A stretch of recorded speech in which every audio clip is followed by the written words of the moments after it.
that steam train's going. I don't care when my train comes in.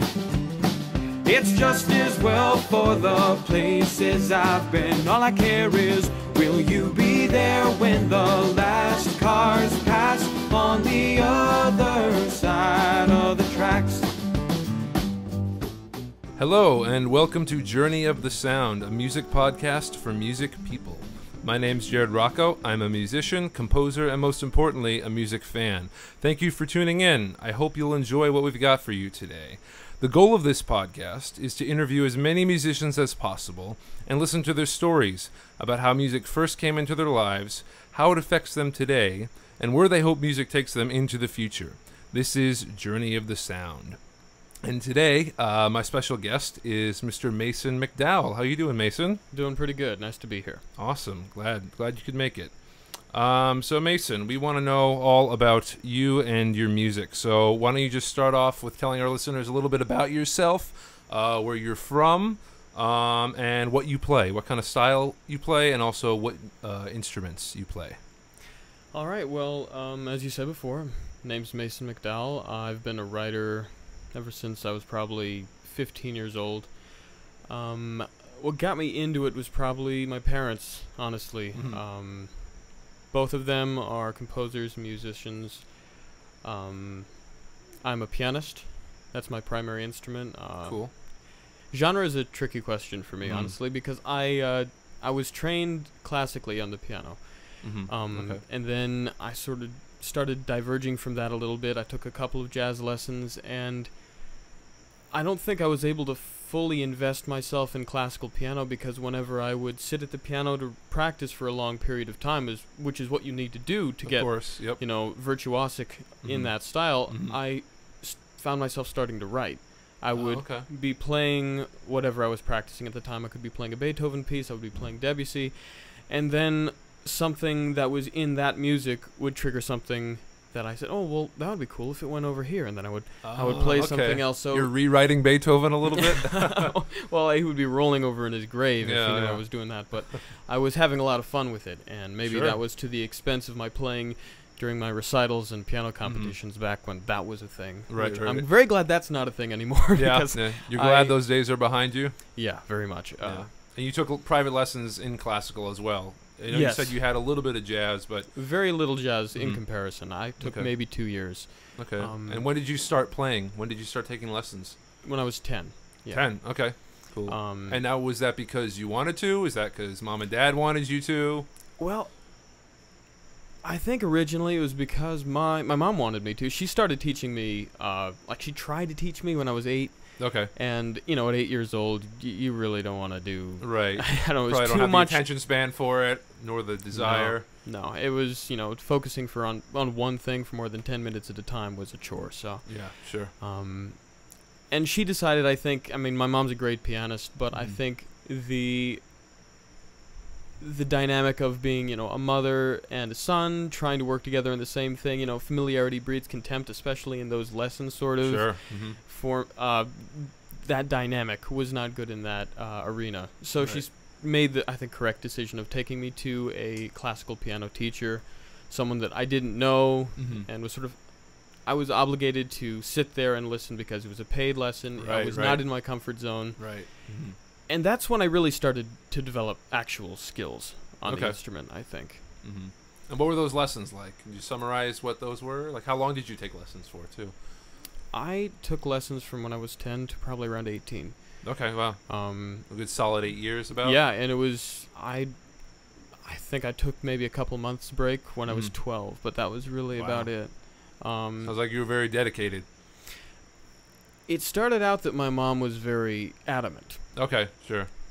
And then I think right around the time that I started realizing that my piano skills were directly correlated with my writing, I started realizing the intrinsic value the piano had to me personally. So I started taking a vested interest in it. Sure, yeah, that makes sense. And that's when I started to become dedicated for my own reasons. And how old were you when you started doing that? Like when you started rewriting Beethoven, so to speak? Probably around 14.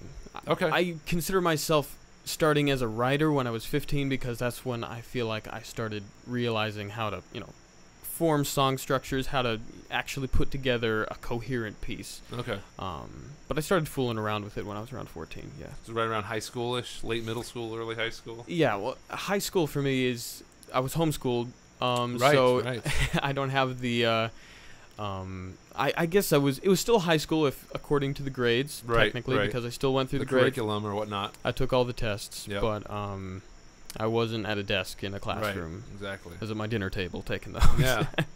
Now, do you think being homeschooled affected just anything about who you are as a musician today? Did it have a big impact on you, on your writing, on your playing, on your practicing?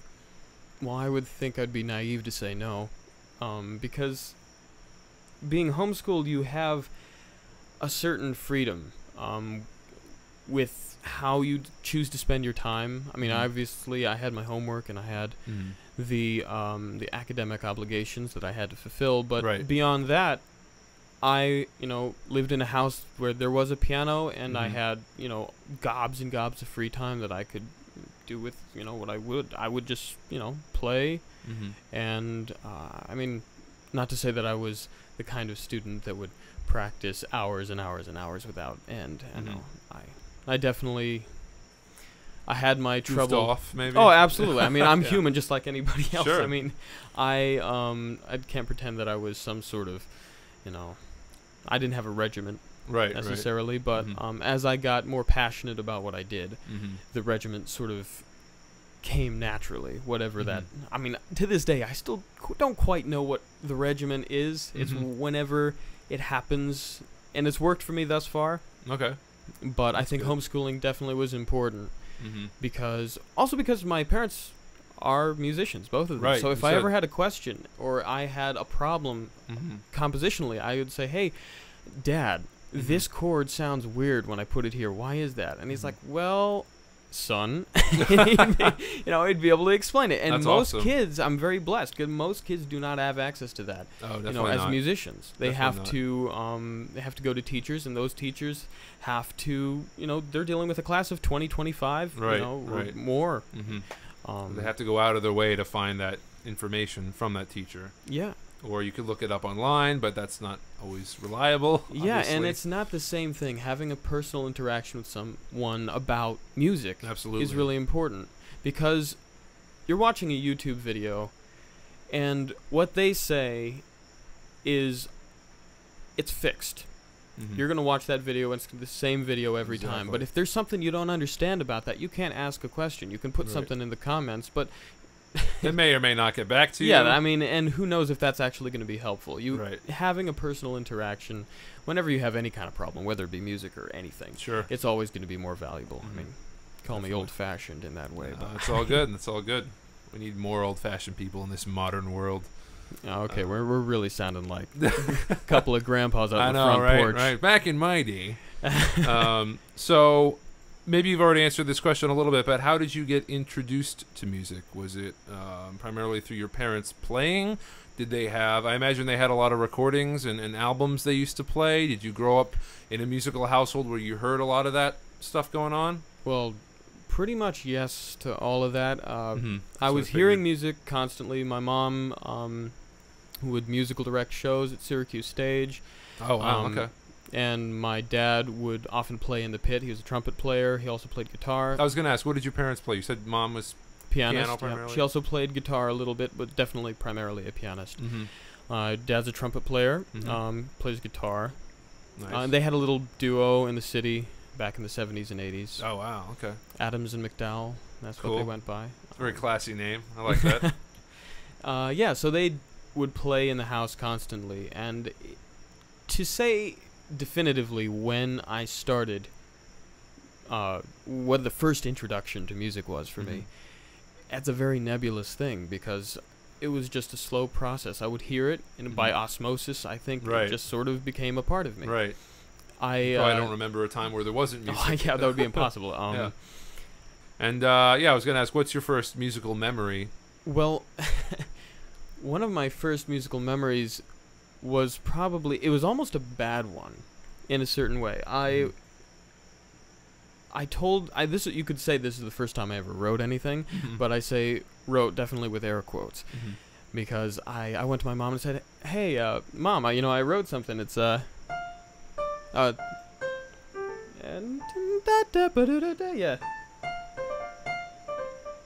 It was that Mario theme. Yeah, the Mario thing. Yeah, yeah. And I don't know at the age of like 7 if I really knew that you wrote it, or that you that didn't what write it, you know rather. it was in my head. Right. So if it was in my head, it must have been mine. Right. So I'm interesting. playing. To think that was mine, Mhm. and I told my mom, and my mom didn't play Mario Brothers. She said, "Oh wow, that's great. That's really catchy." Oh, so she didn't know it. She didn't know Oh, it. that's She was great. like, "Wow, That makes it so this much better." child prodigy." And then my brother was playing the game Mm-hmm. in the living room one day, and she was like, "Wait a minute." So then she came to me and said, "Mason, now you can't just say you wrote something when Oh, someone my else goodness. did." Yeah. So that was my first experience with plagiarism. Uh-oh. I didn't Now know about this is going to be out on the laws. web, and they're going to find you because of this podcast. So I got sued at the age of 7. Right. Wow. So to this day, I'm extremely sensitive about when I come up with an idea, when I'm writing something or Mhm. have a melody in my head, I always hum it to like 5 or 6 different people. Like, Ah, all okay. right, does this sound familiar to you? Right. And if they're like, oh yeah, that's from, I'm like, shit. Yeah. Because I'm always extremely sensitive about, did I take this? 'Cause Right. it's, It traumatized you from an early age. Yeah, that's right. It's like this indelible stamp Yeah. that was made on Do you remember which Mario game that was from? Because I know it's not the original, but I think it was Super Mario World. that's what I was I think thinking it was too. like Yoshi's Island or something like that. Okay. Yeah. Cool. If anyone's listening and wants to comment in on that, on the comments, and let us know if we're right about that or not. Yeah, and I Please feel free to apologize correct us. I apologize for botching it when my hands first found the piano. Oh, it's all good. It's all good. You sing as well. Yeah. Did you ever take any vocal lessons? Strangely enough, no. My mom was a voice teacher, and Oh, I had okay. access to so much music. I know. I feel That's awesome, man. I feel like I'm very, very lucky. Yeah. I'll say that. But I did not take voice lessons. I was in a lot of musicals when I was really young. Okay. Partially because my mom Well, your was at parents did, Syracuse yeah. Stage. Right. I opened a lot of doors for me. Mm-hmm. But I just was singing a lot, and I think the voice lessons thing never really happened in the traditional form. Mm-hmm. But I would sing in the shower, Mm-hmm. and my mom would scream through the door, "Hey, raise your soft palate." Wow, that's awesome. So, I would get little, drops of information Mhm. about technique and things like that all throughout Right. my life. And I think it's really interesting to note, too, that this was all from the comfort of your own home, too. This was Mhm. not, Yeah. my parents shelled out thousands of dollars a year to go down to the city and, have this person from Juilliard give me voice lessons. This was, you were hanging out singing in the shower, and you were still getting, vocal technique. It was extremely cheap. Yeah. Yeah. Very That- economical, yeah. Yeah. No, I think that's awesome. Now, you said your mom was working in Syracuse. Are you from Syracuse originally? No, I would be very impressed if you know where Eaton, New York is. No, I do not. But it's a very small town. Upstate, I'm guessing? Very far upstate, about 4 hours from here, Purchase, Okay. New York. Mm-hmm. And even then, I don't necessarily live in the town of Eaton. I live about a couple miles in the outskirts of the town. Oh, okay. To give you an idea, I live right next to a farm. From my house, I can't see the road. Oh, wow. That's how far out in the country I live. Oh, my goodness. Yeah, so I very isolated as a kid. Mhm. You said you had one brother. Do you have any other siblings? Just one brother, One brother, older okay. brother. Older He plays brother. the drums. Oh, nice. More I music think in the family. more music. Yeah, he is a really interesting and kind of inspirational story. He's a drummer, Mhm. and was ever since he was 8 years old. But Mhm. he was born severely hearing impaired. Really? Oh, wow. So he, you would seem an inherent disadvantage Right, that sure. he grew up with. Mhm. And I think a big part of my musical upbringing was his determination was something. Ah, That okay. was something else. Somebody that is given so little and is able to do so much. Right. If he can do that, then I can do, what I can with the gifts Right. that I've been given. Definitely. It's So really he's, inspiring. yeah, definitely an inspiration to me. Yeah. Very cool. Awesome. Then we said, so voice lessons. You said, what was the town? You were mentioning the town. Eaton, New York. Eaton. but it's almost on the outskirts. Is that near any sort of big towns? Like Syracuse is the closest, probably? Utica okay, is probably the closest. Okay. Now, what was the... is there a music scene out there at all, really? Anywhere close? Was there anywhere you went to see shows as a kid, or anywhere you, like, when you got older, like, hey, I want to play an open mic or something? Was there any of those kind of opportunities available? In Hamilton, which was a town about 15 minutes away, there was this little open mic thing at a coffee shop called The Barge. Okay. It's not open anymore, but I would watch my friends play there sometimes, and I was like, huh. And a lot of my friends were songwriters. Oh, awesome. All my friends were older than me, so I was kind of looking up to them, and I thought, I feel like I could do that. Sure. So my brother and I kind of became a duo. We were the McDowell brothers, and nice. He would play drums, I would play piano, and we would play for probably like 15-minute sets here and there around town. The Barge was the main place we played, and then we heard about this. It was a songwriting competition that was happening in the next town over. It was in Earlville. It's this place called the Earlville Opera House, and they held an annual songwriting competition. Ooh. And I can't remember the exact year. I think it was 2011. We took our first stab at it, and we placed third. There was like an applicant pool, and it got narrowed down, and then they had the actual show at the venue, and then like 6 or 7 bands would compete. So we placed third, and I think we got like $25 or something. There you go. Like, which maybe back then was a lot. Yeah. How old were you in 2011? I would think I was like 14. 14. 15, okay. Yeah. I might have been 15 by that point. And then the subsequent year tried again, and then we won it. So then the prize for that was a free 50 hours of studio time. Wow. 50 hours. Now the guy that was running this studio, I'm not going to use his name, but I swear to God, I don't think he knew how valuable that was. Oh, I mean, he was really fun to work with. 50 hours. That's incredible. He ran this studio out of his home. Okay. And I used maybe half of that. I don't think I even went to 20 hours, honestly. Really? Wow. I just recorded an EP. It was 4 songs. It's still online on Bandcamp. I mean, I was 16-year-old me. Right. I don't know if I would want that to be representative of, but, for posterity's sake. Right, it's representative where you were at the time. And that's sort of the point of this podcast, the journey of your sound. Okay, for your purposes, that's a great thing to listen to. Yes, exactly. That's the kind of stuff we want to hear. Yeah, so... the embarrassing old, well, not family photos, but family recordings, for lack of a better term. So if you really wanted to listen to the journey, you could listen to the McDowell Brothers EP. Nice. And then...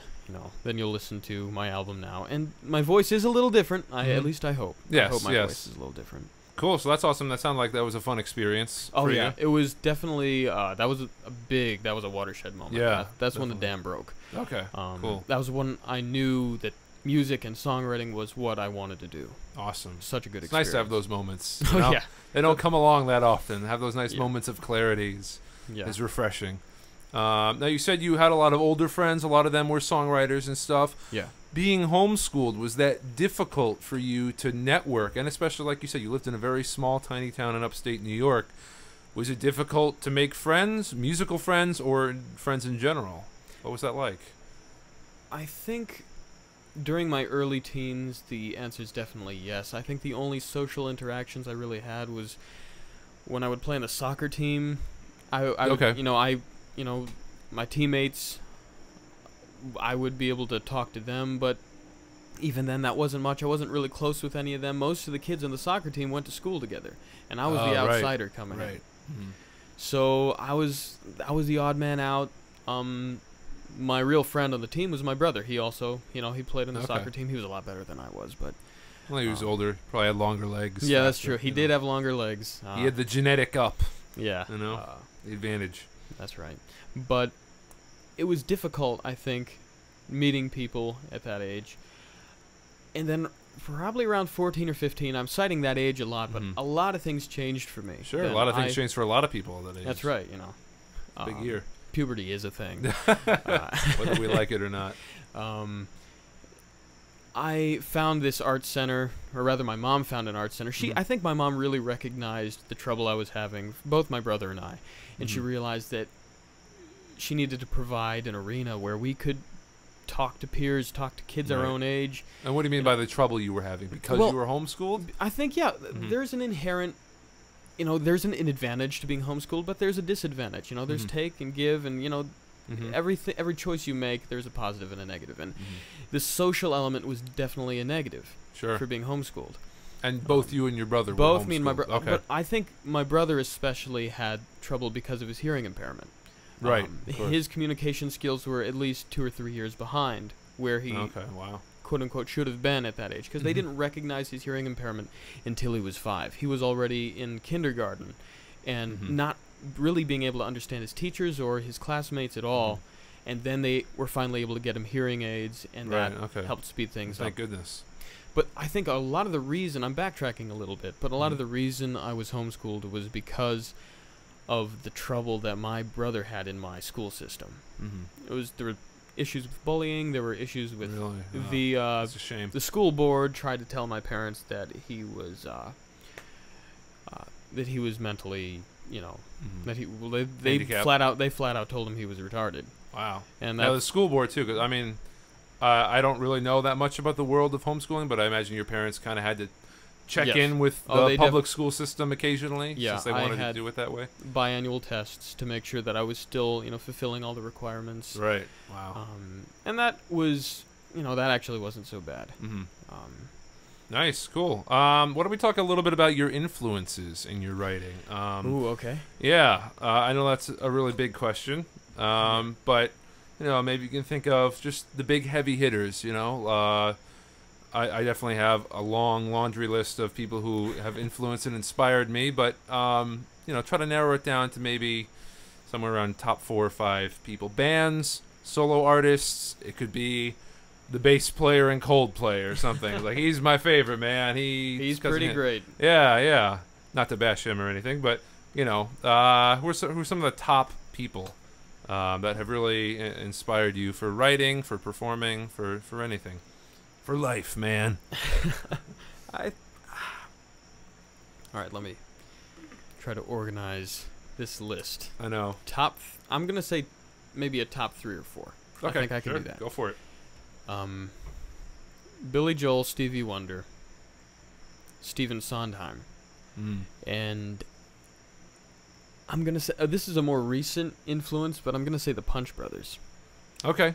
I have not heard of them. Chris Thile. It's this sort of bluegrass group, but I would be hesitant to categorize them as bluegrass because they're so... Well, first of all, they're virtuosic musicians, and they can play Bach, and they can play all sorts of stuff. You don't often associate bluegrass with Bach. Yeah, so they bill themselves very appropriately as prog grass, and I think that's just genius. That's love great. that. Prog grass. Sounds like a cereal you would find at Trader Joe or something. Prog grass, right next to, You could put Chris Thiele's face right on the cover, yeah. Yeah. That's cool, man. I like that. So what is prog grass? Prog grass is, I think, a bluegrass sentiment that has its tentacles in every other musical genre.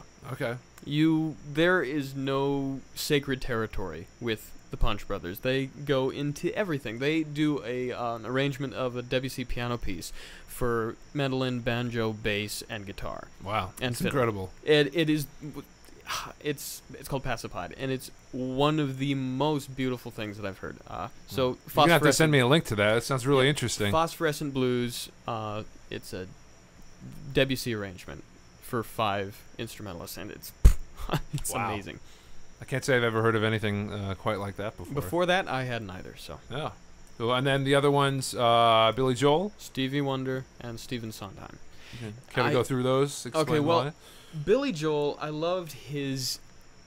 He was really a master of sounding like a million different people. Billy Joel could tap into what was popular in the day, and he could sound like that and do it better than anybody else was doing it. Oh yeah, definitely. He was just a man of 1,000 voices. He really was just a composer's composer. He had a grasp on music he got a stranglehold on it. He could make it do whatever he wanted it to do, and I have ultimate respect for that. He was a great singer, great writer. Oh, absolutely. It's funny too because I feel like you guys had similar upbringings in the sense of he was also a classical pianist, from what I understand, and he really liked people like he cites Beethoven a lot too, and his writing. He's in interviews that I've seen. He talks a lot about how learning classical music on the piano from an early age had a huge impact on his pop songs or his rock songs, whatever you want to call that. I definitely feel that's the way with you too. It seems like. Yeah, his virtuosity was integral to his writing. And I'm not going to say that I have virtuosity as a pianist. I have definitely a lot of technical skill that I've developed over the years.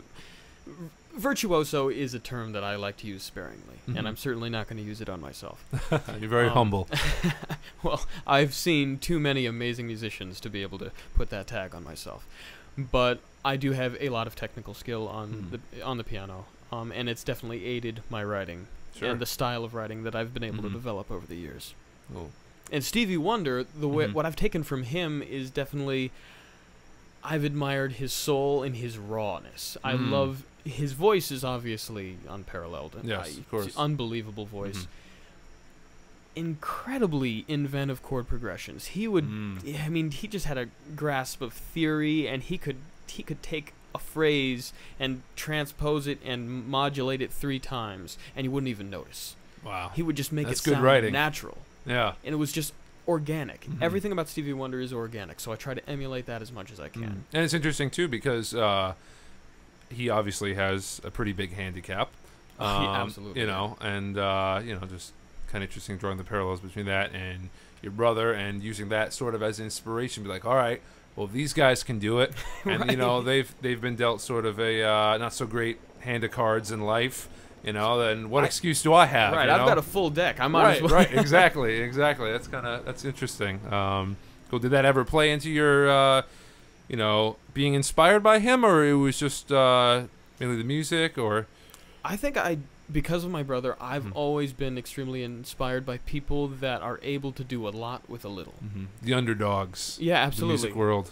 Whenever it's like it really goes with everything. I'm watching a football game, and whoever's losing the game, I'm going for them. Right. I totally feel you with that too. Yeah. I just want the underdog to come out on top every time. Right. Because if no one roots for them, who will? Everyone's rooting for the Supermans of the world. Right. Yeah. I'm the kind of guy. I love Rocky. I love that movie. Yeah. It's just that's the perfect underdog story. So I think, and that's a lot because of my brother. So I think that played into it. Maybe not consciously. I mean, Stevie Wonder. Whether he's blind or not, he is amazing. Amazing writer. Yeah. And the fact that you're able to separate him from his disability, right, exactly, is really incredible. That's ultimate respect for him. Awesome. And then Stephen Sondheim was the other one? Stephen Sondheim. I look up to him for his ability to tell a story through his music and lyrics.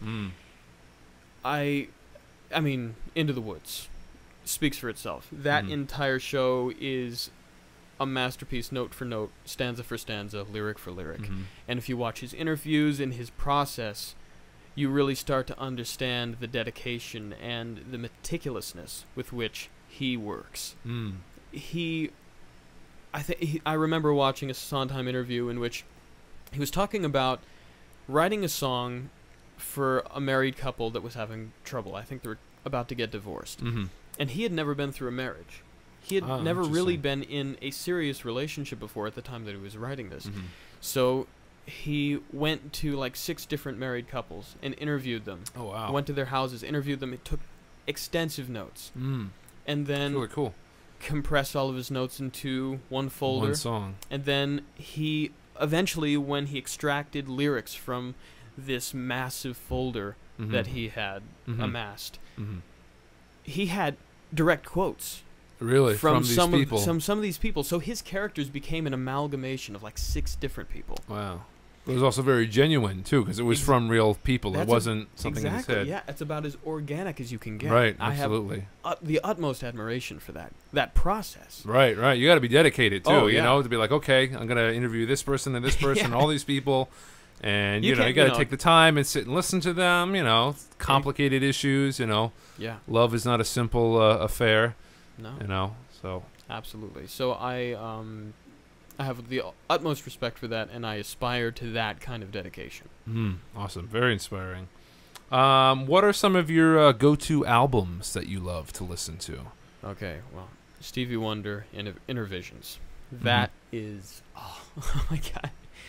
When I am at a loss or I feel like I'm hitting a wall, I'm writer's block. Roadblock. Yeah. Inner Visions, there's just so much in there. You can listen to that album as many times as you want, but you're always going to hear something new. Those are the best albums, too. Oh, the things that you don't get sick of with repeated listens. And like you said, even better, you discover more new things every time. Yeah. Hidden secrets, A lot of Billy Joel albums. I can't honestly give you a go-to because I was going to ask, do you have a favorite Joel album? Honestly, the CD of his that I play the most is his best of. Really? I mean, that makes sense. Yeah, because because I would switch between albums so much. I think the most efficient way of doing it is just pop into the best of, even though I hate to admit that. Right. No, it's all good. He does have quite a lot of hits. Yeah. It's almost staggering. I mean, I put him up there with artists like the Beatles, where it's like, how many number ones did they have? Like, oh my God, it's kind of disgusting. I mean, leave some room for the rest of us, right? Come on. I know, seriously. I think the one I'm thinking of, there's like a double disc edition of Billy Joel, volumes 1 and 2. That's the one I have. Is that the one you're thinking of? Yeah. Yeah, definitely. It's pretty incredible. It's gross. And he's still going too. As of right now, he's still playing Madison Square Garden once a month. Yeah. Every month for like the past year and a half. I think until he dies. That's seriously. I think he's just like, okay, because he hasn't written any new music since like the early 90s, from what I understand. Yeah. Or any new pop music. He did come out with one classical album. Yes. Which was kind of interesting. But yeah, like he must really love playing, which I have a huge amount of respect for. The fact that he's not going to get sick of that. He has to play Piano Man every night, among other things, and I give him a lot of respect that's for. Far from his best song, too. Oh, definitely. And he knows it. I think in interviews he's talked about that. He's like, well, you give them what they want. Exactly. To be a good sport about that. He doesn't have to do that. I'm sure he doesn't need the money. To do that for the love of music for someone at his age, at his level in the music industry, is really inspiring, at least to me, just to say wow, he still hasn't lost that passion. Yeah, and that's, I think, what we all aspire to. We hope that we right, don't exactly. burn I was gonna out, say, I hope when I'm that through. old, I don't have to. I'm not gonna be like, you know what? I'm so sick of playing these damn 3 chords or whatever it is. Well, maybe the problem is you're only playing 3 chords. That's true. I think you hit the nail on the head there, Mason. Depends on the 3 chords, and if you got good lyrics, That's true. I've been wrong about many things before. What are you listening to, or who are you listening to right now? Anything new? We went over the classic stuff. You mentioned the Prog Grass, which I still love that name. Anything else that you're listening to now that it's not necessarily new in music, but new for you? I've recently, over the past couple of years, started listening to Ray LaMontagne and the Milk Carton Kids. People more in the folk, kind of Americana genre. Okay. That's cool. What's your feeling on Mumford & Sons? No comment. No comment. All right. I mean, I think they're fine. I mean, they're sort of like, they're a carton of eggs. They're just sort of they're functional. Yeah, they're functional. They serve their purpose, but there's nothing to write home about. Not a lot. It's not. I wouldn't say it's extraordinary. It's just the run-of-the-mill thing. Nice. I think there are a lot of people that do what they do that do it better, and there's certainly people that do it worse. Yeah. So I don't have a whole lot to say about them. Cool. I always like to get those hot topics though, because people are like, "Ooh, what do you think about this?" Mumford and they got the bass drum and the strummy, but yep. That's what they got. Cool. Do you have any guilty pleasures? Guilty pleasures. You musically? I'm assuming. Yeah. Yes, we're about to get personal. Yeah. We're gonna keep it on a musical level right now. That's the After Hours episode. Guilty pleasures in music, or just things maybe people who know you and your music would be like, "Whoa, you listen to this? I would never expect that." Okay. I've been known to listen to a couple Breaking Benjamin songs. Oh, okay. I've heard about them. I've never really dived into them. They're like kind of hard rock-ish. Yeah, they're delving into that. They're very, mainstream, and not that there's anything wrong with that. Again, if you like something, you like something. Right, as simple exactly. As that. Sort of emerging country artist Hunter Hayes. Oh, yep. I've heard of him. He's good. He's legitimately talented. He's one of the kids that doesn't need auto-tune. Right. What a concept. Yeah, right. So, yeah, I mean, I listen to... Anything poppy, anything electronic, something like way out in left field for you? Any doom metal? Some Radiohead I like. Okay. I'm all honestly, for that.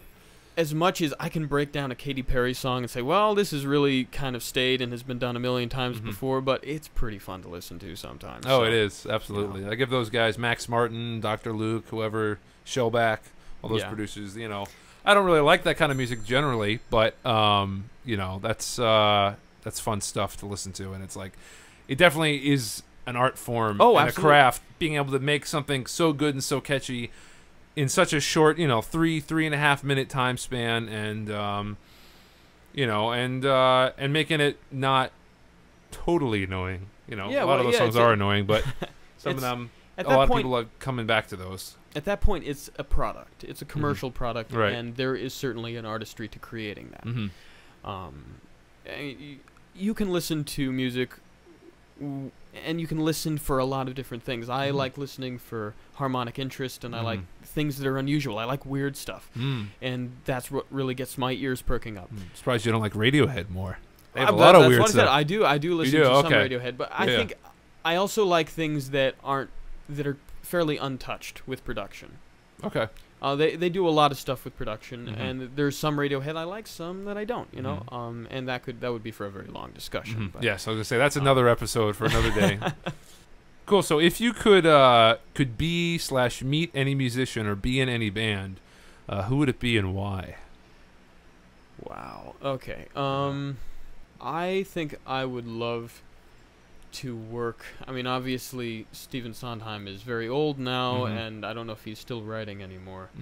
But I would love to work as an orchestrator for him. Okay. Because not a writer, but like an arranger. Well, I mean, I can't say that I would... well, the question was if you could be in a band. Right, band or, meet any musician, be in a band. So if I were to work with somebody as a collaborator, I would want to work with him as somebody that can take his music and take it apart and then create something from it. I feel like I would learn so much from delving into his stuff note by note and being able to work with it. And it would just be such an honor. It would be incredible, obviously. I would have to be, go back 20 years maybe. But if we're talking about fantasies, then... Right, definitely. Just wait for time travel, I mean, Apple just got rid of the headphone jack in their phones. Anything's possible now, Now that's criminal. Yeah. Someone's got... What do you think about that? I think someone's got to die for that. Yeah. Whoever came out with that, all right, take him in the backyard, got to shoot him. Put him down. Yeah. I don't think that's too harsh. No. No. So you're not a fan? Not a fan of that. No. Yeah. It's interesting. We'll see what that happens. I don't know if the new phone is out yet at the time we're recording this. This is September 9th, 2016. I don't know if the iPhone 7 is out yet or it just came out. I don't really follow that. Not following that. I the had techie an iPhone stuff. 4 for years until it finally crapped out on me and I was forced to get a 6. But nobody forced me. Right. Apple secretly brainwashed you. You got to be careful. Are there any artists or bands that took you a while to get into, where you maybe first heard their music and you were like, I don't like this. This is not for me. And then later on, you let it grow on you a little bit, and then you're like, you know what? I'm actually digging this. Radiohead. Really? Definitely, okay. Yeah. I did not like them for the longest time. And Stephen Sondheim, honestly, it was a little... the thing is, I'm talking about when I was like 13, 14, and I was just getting sort of the taste for musical theater. Right. His stuff was dense. Is dense. Yeah. And, I don't think it helped that the productions that, Stephen Sondheim shows that I saw were high school productions. Right. What are some of his famous stuff for those of our listeners who maybe aren't as acquainted with his stuff? You said Into the Woods. Into the Woods, Sunday in the Park with George. Merrily We Roll Along is a personal favorite of mine. That actually was kind of a flop, but those are some of the things that he's done. All awesome works of music. Definitely. Yeah, but the first productions I saw, I think was just too much for me to take in. I chalked that up to my ignorance. Yeah, well, you were 13. I mean, yeah, right. You know, don't blame yourself. Don't be too hard on yourself. Yeah, but it definitely took me a little bit of kind of maturing, I think, as a listener to figure out the genius in what he did. And then once I figured that out, I was hooked. And what about Radiohead? What did you first hear from Radiohead? Do you remember? You know, I don't even remember. It was probably around the same age, but I know I wasn't a fan of their second album. The Bends? Yeah, I wasn't a fan, and then like 2 years later I came back, and I just played the first track, repeat. Planet Telex. Yeah, Not amazing. too much of a nerd. Yeah, I think I just, it took me a while. I don't know, and people change, taste changes. Of course. Yeah. I love that piano riff. Oh, it's the you know, tremolo and everything. Well, that's the way to hook a pianist. Is you got to have a great piano riff, and I started listening to that. I was like, how did I not hear that before? Yeah. Oh, absolutely. What about Karma Police? It's got some piano in it. A lot of chords. Yeah, a lot of chords. All stuff that I like. I like that one. Yeah. It is, probably not in my top 5 of Radiohead's, but yeah, I like that one. Yeah. Cool. And then to kind of counteract all the stuff we've been talking about, your influences and people you like, who are some of your least favorite people in the music industry now and whenever? Oh, now you're getting into some dangerous territory. Yes, absolutely. We go there on Journey of the Sound. Make me make enemies. All right. Yeah. Okay. All right. Who do I not like? I honestly really dislike Bruce Springsteen. Oh, okay. Now that is definitely, I'm gonna get a lot of flack for that. It's okay. A lot of image, not very much content.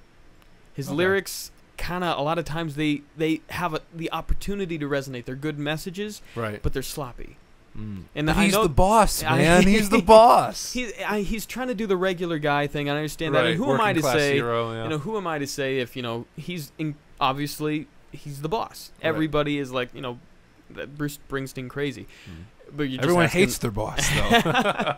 On the flip side, well, this boss I think everybody's pretty happy with. Yeah. If you're just talking about songwriting though, and a lot of times when you ask me about an artist, I'm really talking about the songs. I kind of like him as a guy. He's really likable. Yeah, I've always heard he's one of the nicest guys in the music industry. And he's done so many good things, for charity and all things like that. But if we're really just going by the songs, he's definitely not somebody I would go and listen to. Yeah, definitely. What about his voice? I know a lot of people who have made criticisms of him have said, he's got good energy, he's got good rockin' beats and rhythm, for lack of a better term, but just can't get past his voice.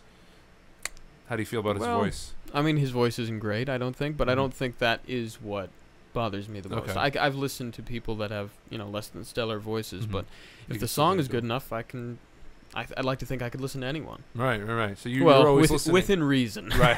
Let's not get carried away here.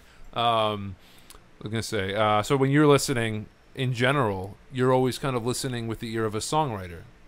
I think because I am such a nerd about that, I can't help it. I listen with almost selfish motivations in a certain way. I mean, I don't like to admit it, but if I hear things, I'm like, ooh, I want to use that for one of my songs. Yeah, I think when you are really, I'm very actively trying to assimilate all the things that I love and try to push it out into what are my songs. And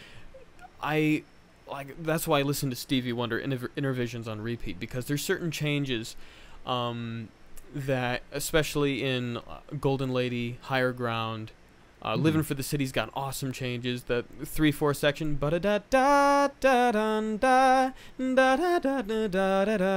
that little section in there, that is just go and listen to that little bit. Yeah. And he's got this funk kind of groovy thing going on for most of the song. Then he breaks into this really, really complex melodic thing that it's blown my mind ever since I first heard it.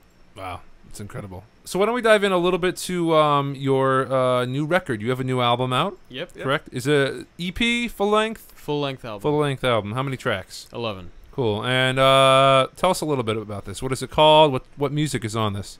Well, it's called Pictures in My Mind. I released it in August. Okay. And it's pretty schizophrenic stylistically. There's Nice. there's a country song in it. Like I said, there's this ukulele song about murder on it. Wow. I want to hear that one. It's called Eyes of Green. A lot of the stuff is somewhat theatrical in quality. It's a very dramatic album. That I can tell you. There are some very emotional moments, and for me personally, it's a personal album. I can say that as well. Yeah. I mean, aren't most albums personal? Yeah, hopefully they are. Yeah, I was going to say, I don't know if I've ever heard this album is not personal. It's not about me. I just, it was another day at the office, just pump it out. Maybe for the producer or the engineer, it's not personal. Well, hopefully even the producer is, that's true. Invested somewhat. Yeah. You see, I was the producer as well, so. Okay, I was going to ask, did you ever have anyone produce this? Or did you have any session musicians come in to help you with this? A lot of people from Purchase, actually. Okay. And actually, my dad helped me run equipment in a couple of cases, so nice. He was part of the process as well. Awesome. So, yeah, he was integral to the process. Again, being in a household where you have constant access to musicians and people with great ears, countless blessings. But when I say the album is personal to me, I mean that it sort of spans the last 4 years of my life and the journey that I've taken. Okay. And every song represents a conflict for me, and I can. Interesting. I mean, I obviously won't, go into personal details, but I can, in my head, list what each song was about and who it was about and why I wrote it. And they were all specific instances. Yeah, there are specific instances that I can attribute to every song. Okay, because sometimes, I feel like artists will definitely try to generalize more and be like, okay, this is kind of my thoughts on, whatever. An outside listener, I think, would have to be very, very perceptive to see exactly what each song is about. Because I think, even though the songs are very personal to me, they become generalized in their writing. Right. Because I didn't want to be singing about, this one time when... Right. Well, you don't want to get preachy and whiny and stuff. That doesn't usually work. Yeah, and no one wants to hear that. Exactly. You want to be able to... You want to reach out to people. Right. You don't want to be so introspective that you're like, well, why doesn't he just sit in the corner and talk about himself? Right. And I'm going to get on with my life. Yes. I want to talk to people, other people, and I want to relay a story. I want to tell people a story. Sure. Very cool. Any interesting stories from the tracks you'd be willing to share? A general thing? Anything that's not too personal that you'd... I can say absolutely. Sergeant Stone, that is a... I've heard that track. It's an excellent track. Thanks so much. A lot of trumpets on that one. Nice. Had some help from my dad on that one. I was going to say, did he the dad played all 7 trumpets. Wow. I wrote every all at part. Once. Very talented. Yeah. I wrote every part, and I handed him the sheets, and he said, "God damn it, Mason." No, he literally said, "God damn it," because it's just... He knew he was going to have to learn 7 different trumpet parts. Right. So that was an arduous process, and I'm very glad that he was so willing to go along with me on that one. Was there a reason you had to have 7 trumpets? I just wanted it to be big as hell. Yeah. I mean, other than that, I don't know if I can give you a logical reason. Well... Does it have to do with the song at all? Sergeant Stone, you were going to go into the story. That's a good question. Yeah. Because it's a very leading question for a good reason. Sergeant Stone is basically, it's an anti-war rally song. Right. It follows the story of a soldier named Sergeant Stone, who initially goes into war, enlisted in the army with the intention of fighting for his country and doing what is right in the eyes of his country. Right. And then comes out of it, with PTSD and kind of challenging the rationale that is behind war. What is human life worth? And does the, if I kill a man, is he not a man because he's the enemy? Right. Does it dehumanize him? Yeah, and absolutely, war is the act of dehumanizing people. Sure, of course. War is just organized murder. Right. And when it I comes think, down to it. Yeah. I don't know how else you can put it. So the song is exploring that through the eyes of a fictional character. Okay, cool. And how did you come up with the name Sergeant Stone? It just kind of kind of rolled off the tongue. I don't know. Alliteration. Yeah, Sergeant Alliteration Stone. is always nice. The actual writing of that song was very interesting. The way that the chorus came to me was, and this is gonna sound like I'm making it up, but I swear to God, it's true. It came to me in a dream. Nice. I woke up and I had this melody, da da da dun dun dun dun, and I couldn't figure out what it was, and I kept humming it, and then I started singing words to it. And again, this is before I had the concept for the song or anything. I started singing, "No man's ever cried like this," and I was like, okay, so there's something that can go into that. So I had that little piece of the puzzle, and I built the rest of the song around that line. With those words as well? With those words stayed intact for the rest of the song. Okay. So "No man's ever cried like this" is all throughout. Right. And it's kind of like a refrain. I don't know if it's a chorus, but it's difficult. It's hard to call that a chorus. Right. It's a little tag. It's an unconventional structure. Right. But it repeats 3 times through the song, so you could call it a chorus for simplicity. Call it what you want. Sergeant Stone of the 1st Battalion stands his ground alone. Across the sea, he's left every comfort to save what's left at home. His mother cried out, "How can I bid farewell when it might be goodbye?" Yeah, I've never written another song that way though. I wish really more cool. of them came to me like that. Yeah, in a Make dream. my Don't we job all? So much easier. Come on, brain, just work a little harder. Cool. And what was it like working with other people? You said you had some other people. You said you had your dad. Yeah. Obviously, I'm assuming played all the piano, keyboard Yes, parts yep, on there. What other instrumentation? I played guitar on one track. I played mandolin. I played ukulele. Okay. I played something called a tongue drum on one track. Okay. What's that? It's like a big wooden box with slats on it. It's like these little pitched wooden slats. It's very subtle. You can hear it in the background on track 2, Empty Room. Yeah. Bass? You have any bass? Joe Bierman from Purchase. He plays bass on it. Awesome bass player. I do have a funny story. So Bierman is probably one of the most solid bass players that I've met here. Awesome. And so I'm really happy that I found him and he was willing to play. He traveled 4 hours north to play on the album because I recorded it all in my home studio in the basement. Oh wow, okay. So he played on this one track, "Mail Myself to Mars," and it's this real kind of funky slap bass type thing, and very, very percussive. But it wasn't recorded on the grid because I recorded piano and drums at the same time. So I didn't record it. So it was to a clip. live take. Yeah, live take. But he had to go in and record to that take. Oh my And it was a pretty solid track. I feel like it wasn't too bad. It was definitely a very, very coherent beat. You could hear what was going on.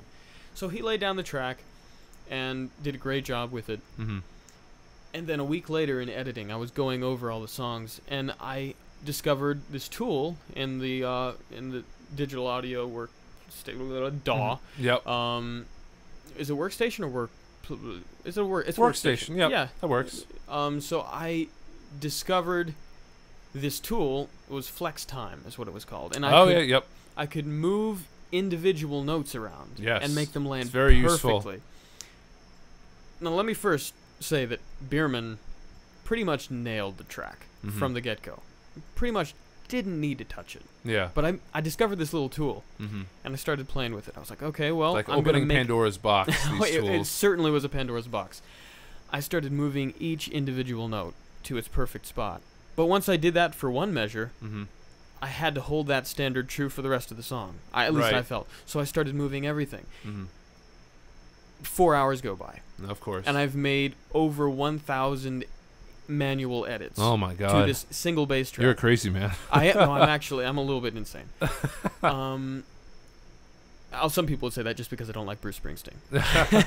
Or she's got away. Yeah, right. It all comes back to haunt me. What else? Let's add to this list of reasons not to like Mason. This is a hit job. Come on, man. I know, right? So okay. Anyway, so I made at least 1,000 edits. Yeah, 1,000 edits on this thing. I had made so many edits that I was actually starting to create artifacts in the original track. Oh no! Little pops and specks and things were starting to come up, and I couldn't figure out how to get rid of them. Oh god! So I had to go into the backup drive, and I had to take the source track and put it back on. Right. And then I listened through it again. It was fine. I was gonna say you were probably way overthinking I this. was so mad at myself. I mean, it was a great lesson to learn. Sure. You got a good musician. Trust the musician. Right. Don't just let the music be human. That's. I was gonna say it's okay to have the human elements in there. You know, there's mistakes on a lot of classic records that you don't notice, but they're just becomes part of the character of the song or the album. Exactly, and you have to be confident enough to allow those imperfections to go through the filter. Right. You have to let that be a conscious choice. We have the ability to make everything perfect. But that doesn't mean we should. It doesn't mean we should. Right. And I think choosing what we let through that filter is part of the artistry nowadays. Definitely, yeah. Do you think technological advancements or advances in the music industry have helped or hurt the art of creating and performing music? I mean, that is a very deep question. Right. And there's a lot of different things that come with technology. Technological advancements is, there's a lot of things in the past 5 years, in the past 10 years, in the past 30 years. Well, I think the thing that it has hurt is the sense of authenticity.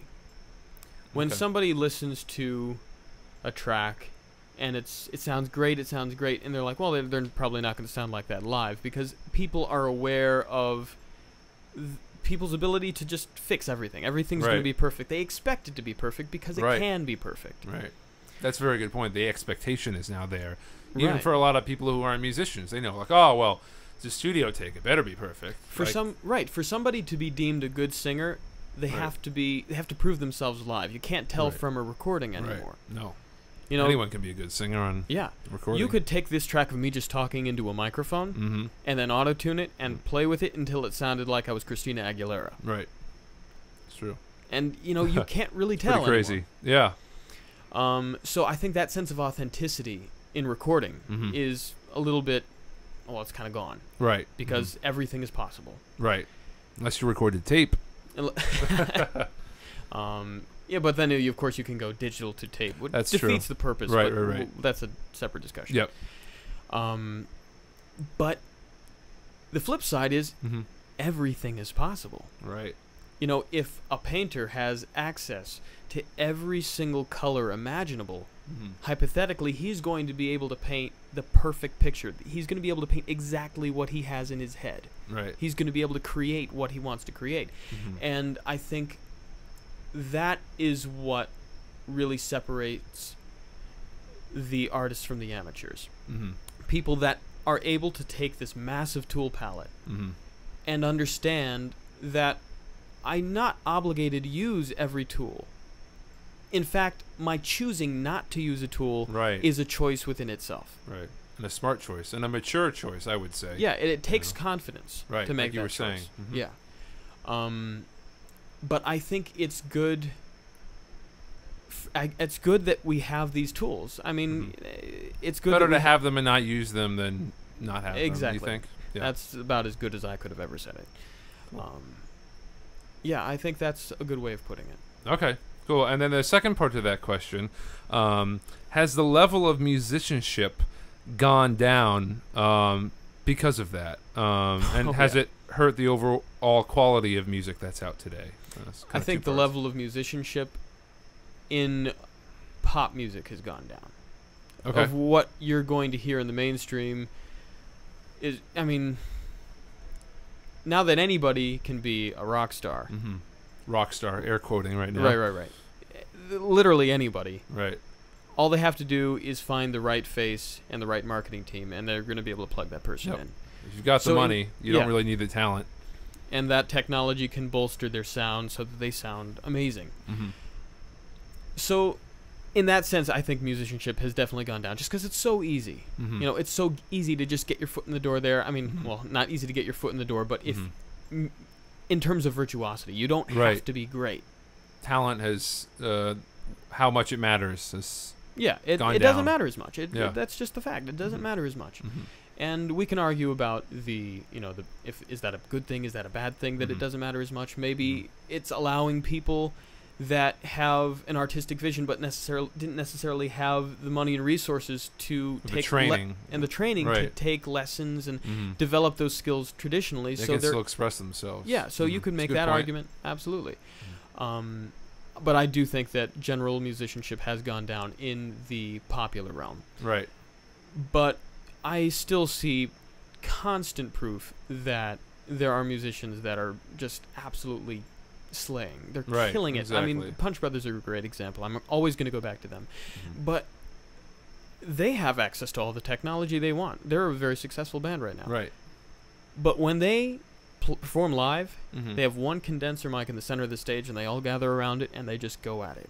Really? And it is amazing. Fascinating. Wow. I mean, they don't have... In 2016. Yeah, in 2016, one condenser microphone. And it's like it's like that old vintage, you know... It's something like Frank Sinatra might use or something like that. Yeah, it kind of looks like that, actually. Yeah. I love that. I love that they're able to make that choice. Right. And they're able to make that choice because of their musicianship. Right. I mean, no offense to Katy Perry, but she wouldn't be able to do that. Right. And and she would probably wouldn't choose to do that either. I think she would agree with me if she were here in this room. She'd say, "Yeah, I can't play like the Bunch Brothers. I can't play like the Bunch Brothers." Not a lot of people can, I imagine. Yeah, that makes them truly unique, and that reads in the recording studio and live. Now, isn't that interesting too? Because, like we said, it's 2016 when we're recording this. We've got pretty much the world of sound at our fingertips now. It's kind of interesting. What does that say? That the fact that we pretty much, I mean, I can't imagine how many more plugins can come out that we could have all these infinite possibilities, but yet we still see people doing things like that where it's like, yeah, I could mic up every single thing and get like quote unquote the perfect mix and have this awesome, you know, thousands of dollars worth of sound gear and stuff. But hold on, let me melt your face with this amazing mandolin solo. Exactly. That's what they do. Right. Exactly. They don't need all that stuff because they can melt your face. Right. But even yeah, oh, absolutely. You know, they have the talent. But also, even if it was just one guy who only knows how to play 4 chords on a guitar, I feel like it's, at least for me, I feel like I've still seen things like that happening where people they're trying to put the human element back in music, where they're realizing, you know what, like we have all this technology and sometimes it's good, but sometimes people seem to like almost be going backwards. You know, vinyl is, you know, has been coming back for years now. That's right. You know? That's right. Do you listen to the Dawes? Because they're a great example of this. Yeah, I thought it was just Dawes. D-A... Oh, sorry, I said the Dawes. Yeah. D-A-W-E-S, right? Yeah. Yeah. I'm getting all sorts. I've got Tobey Maguire, the Dawes. Thought you were like saying the Doors, but you had a really like bad Boston accent, like the Dawes. Yeah, the Dawes. Yeah. You listen to the Dawes? Yeah. Yeah, they're great. That was my horrible Boston accent. I'm sorry. Yes, I have heard them. So Dawes, they've got this song, A Little Bit of Everything.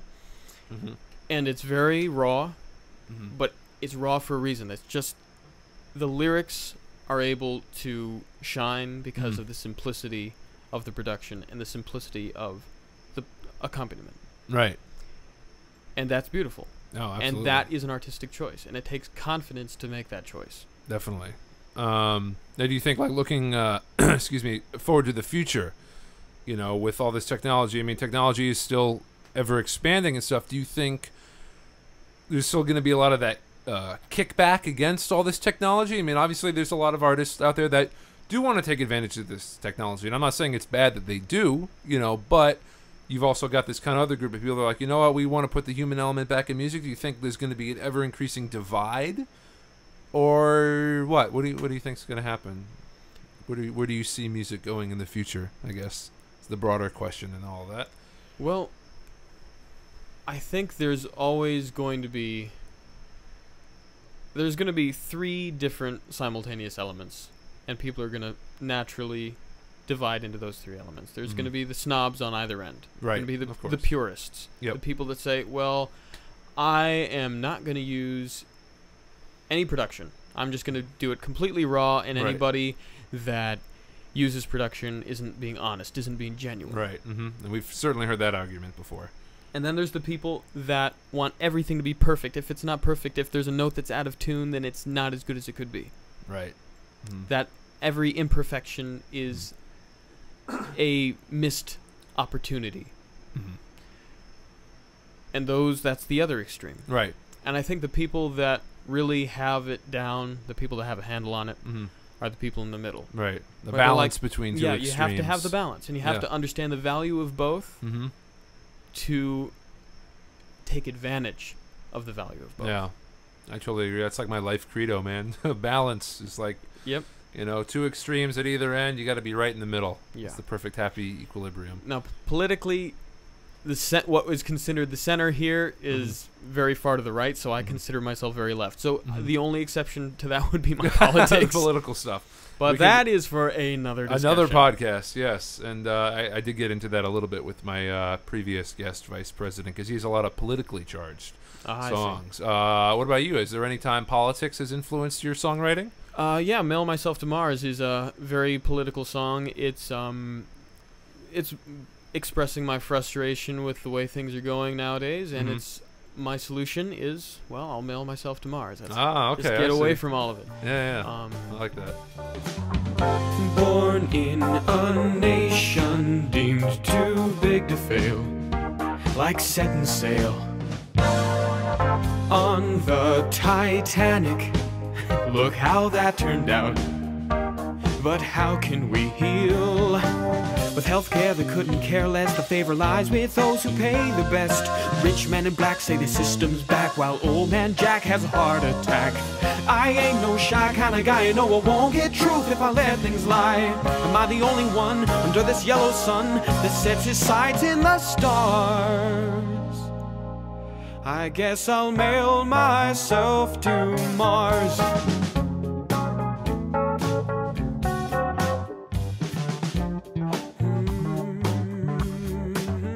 So yeah, that's the one. That and Sergeant Stone are the political. Right, I was going to say songs. Sergeant Stone, obviously a little bit different of a political take on there. Do you find sometimes that you shy away as a writer from writing about controversial topics at all? Do you? Oh, that's the fun stuff. That's the fun stuff. Yeah. You like doing that? That's the best stuff. Yeah, gets people listening. You know. Right. Do you try to be like right in your face, very direct, like, you know, this song is about Donald Trump or Hillary Clinton or whoever, or do you like to maybe mask it a little bit up so it's not quite as obvious, a little bit more like a mystery? You gotta find the clues, so to speak. I think songs should stand for themselves. I think that a lot of times if I'm playing a political song, I'll say, this is a politically charged song. I'll maybe give that an introduction. I mean, a lot of times I won't even do that. I'll let people figure it out for themselves. I think I trust my audience to know that. Interesting. Who is your target audience for your music, and like, who do you want to reach with your music? Hell if I know. I mean, honestly, that's hell if I know. Yeah. Anybody that wants to listen. I am not particular. I mean, if you want to hear a story, I think you'll like my stuff. But again, maybe you don't like the story I'm telling. So I'm not the one to tell you that, and I'm not supposed to be the one to tell you that. Right. You listen to my stuff, and maybe you like it, maybe you won't. But take from it what you will. Yeah, exactly. And I hope you like it. But that's as far as I can go. Interesting. Okay. Going back to technology for a second. In the age of the internet, big scary phrase there, do you think location matters anymore for musicians these days? Yeah, because, I mean, no matter how you slice it, in-person interactions are always going to register on a deeper level. And when you live in, like, New York City and you're able to gig regularly and meet lots of people in this condensed area of artists and other people that are doing what you're doing, you are going to have a lot more one-on-one interactions with people. You're going to be able to network with more people. It's the volume of people. If you are in a metropolitan area, you're going to have a better shot. It's probability, you know. What about the argument, though, like, okay, let's say you live somewhere in, for example, upstate New York or out in the boonies of Montana or something, and you're extremely talented guitarist or what have you, and maybe you don't have the network that you would have in somewhere like LA or New York City, but you have a YouTube channel, you've got a nice camera and a microphone, you record yourself on YouTube, and boom. Oh, there's so many examples of that, absolutely. Right. That's one thing that the internet age has brought that is a great advantage to people that don't have the means to, live in the city. Right. But when you think about it... That's kind of a counter-argument, though, like to say, like, you say, yes, it still matters. I could also hear someone saying that. I'm kind of playing devil's advocate here, saying like, but I'm in the boonies of Montana, but I'm talented, and I put this video up, and then you get discovered, or what have you. But you see, somebody that lives in the city has just as much access to a YouTube channel. That's true. If you're in the city, you have access to both the technology and the connections, the resources. So you of have people. the human resources, if you want to call them that, and then you have the internet and all of those resources, just like everybody else does. Okay, that's fair. So it's the duality of those things that will give you a better chance. I mean, obviously, it's great that people out in the country can be found now. Right, absolutely. But I would definitely be hesitant to say that they have any more an advantage to somebody that's living in the city. What defines success in music for you? At the end of the day, what would make you feel like you were successful now and 10 years from now and 50 years from now? If I can be happy writing what I write and be able to support myself doing it, I think that's all I need. That, if I can have an audience and I can write to people that listen deeply to what I'm doing, that can understand it and want to take it apart. I love people that like taking things apart. So if somebody says, oh, I like how your lyric here means this and that, and even if I didn't realize that myself, I love that. That's awesome. It's like, wow, you just opened my eyes to this whole thing I didn't even know I wrote. Wow, I'm really pretty good. Incredible. Yeah. So I love people that listen critically like that. So if I can have an audience like that, and if that supports me, then I'm happy. I got it made. Awesome. Do you have any advice for anyone who's an up-and-coming songwriter? Maybe they're working on their first EP or their album now that you've gone through the process of doing your own album? Don't be afraid to ask for help. And music theory is your best friend.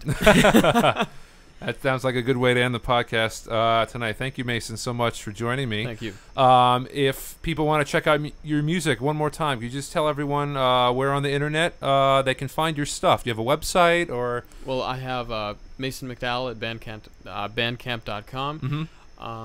My album isn't on Bandcamp, though. I released it exclusively on CD Baby, iTunes, Spotify, Amazon, all the Apple usual Music, places. all those usual places. Primarily because it's a more accessible format. Okay. So Pictures in My Mind on iTunes, Spotify, and all that jazz. CD Baby, you can get a physical copy. Cool, and don't forget the old album you made back in the day. We can't forget that. Oh, McDowell Brothers on Bandcamp. Wasn't going to let you forget that. That's blackmail material by now. Yeah, I gotta take that down. Cool. And is there any plan to make any physical copies of the new album? I've got physical copies right up there. I'll give you a copy when we're done. Oh, thank you very much. But you can also order them on CD Baby. Okay, I was gonna say if anyone who's not able to get to you personally, is there you can mail it to them or something like that? Yeah. I'll mail them to Mars. Yeah, there you go. Very nice, very nice. Cool. So yes, thank you to Mason McDowell. This is Journey of the Sound. My name's Jared Rocco, and I will see you on the next episode. Thanks for listening.